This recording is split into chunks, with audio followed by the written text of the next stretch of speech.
এখনকার মেয়েরা কত ডেসপারেট ভাবো।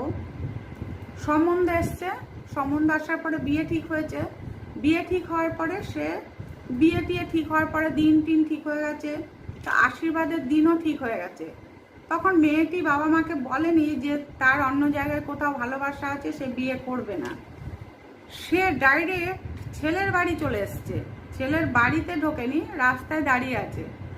তার এক বান্ধবীকে নিয়ে এসছে। সে জানতো যে প্রত্যেক দিন সকালবেলা ছেলেটির বাবা বাজারে করতে যেত, বাজারে। তা সে এমন জায়গায় দাঁড়িয়ে আছে যাতে ছেলেটির বাবার সঙ্গে তার দেখা হয়। তার আগে 2-3 দিন এসছে, কিন্তু কথা বলতে পারেনি। তা একদিন ছেলের বাবাকে দাঁড়িয়ে তার বান্ধবী বলল যে কাকু একটা কথা বলবো, আপনার ছেলের সঙ্গে যে মেয়েটির বিয়ে ঠিক হয়েছে ও ওখানে দাঁড়িয়ে আছে, ও একটি ছেলেকে ভালোবাসে, কিন্তু বাবা মাকে বলতে পারেনি, তবে ও ওই ছেলেকে বিয়ে করতে চায়। আপনারা এই বিয়েটা নিয়ে আর এগোবেন না, আপনারা না বলে দিন।